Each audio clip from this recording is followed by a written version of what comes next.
Bonjour, donc aujourd'hui je vais vous montrer la technique du water marble. Moi j'aime bien, je trouve ça sympa.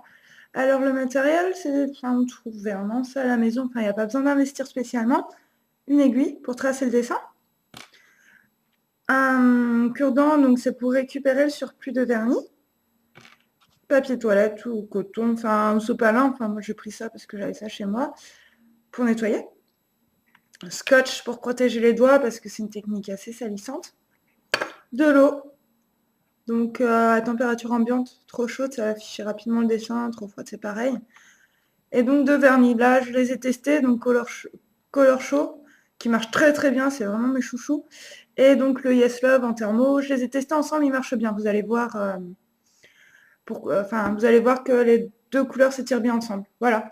Alors moi, j'ai décidé de faire un espèce de motif zébré, donc dévissez vos... Bah, je l'ai pas fait.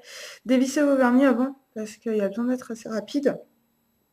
Donc pour un motif zébré, hop, j'ai enlevé les vernis de devant pour que vous voyez. Je vais rapprocher mon bol d'eau. Voilà. Alors, motif zébré, une goutte qui s'écarte, vous voyez. Une deuxième de la même couleur. On en met plein en fait de la même couleur. Là, pour que le vernis, comme vous voyez, il n'est pas partout étalé, vous tirez dessus avec le cure-dent. Voilà, comme ça au moins on a un peu d'espace. On continue. Vous voyez, ça s'écarte tout seul. Faut aller vite, hein. Enfin, j'ai quand même le temps de discuter. N'hésitez pas à bouger le bol d'eau si ça s'écarte pas. Encore. J'espère que ça va marcher parce que... Hop là, mince, j'ai fait une bêtise. Ah, ça devrait le faire. On va réussir à rattraper les bêtises. Hop. Bon, je sais pas trop. Voilà. Donc, faut pas hésiter à venir retirer dessus. Voilà. Très bien. Donc ensuite, hop, bon. Faire une grosse goutte. Voilà. Une.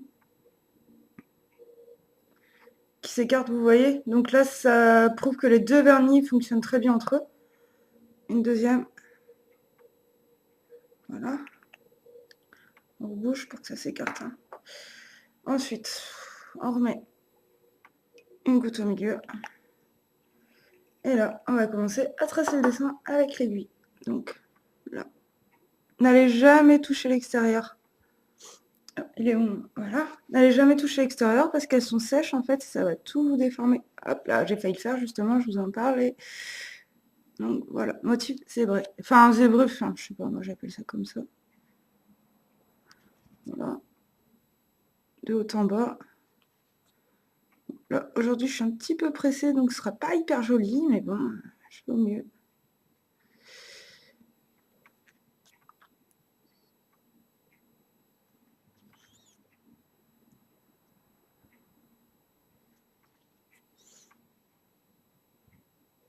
Voilà, bon, le dessin est fait un peu à l'arrache, je suis désolée. On souffle pour figer le dessin.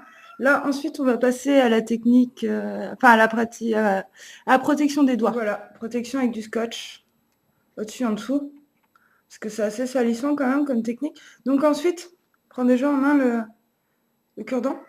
Donc, on souffle. Et là, on choisit, en fait, il faut se contorsionner un petit peu. Enfin, moi, je suis pas très souple. Pour sélectionner l'endroit qui vous convient le mieux, on plonge les doigts, on ne bouge plus, on enlève le surplus avec donc le cure-dent. Voilà. Et on sort. Voilà, c'est joli. Bon. Ah, il y a une petite faille là sur le côté, mais c'est pas grave, je comblerai à ce moment-là. Donc voilà. Après, il ne suffit plus que d'enlever le scotch. Je vais le faire. Et donc voilà le résultat.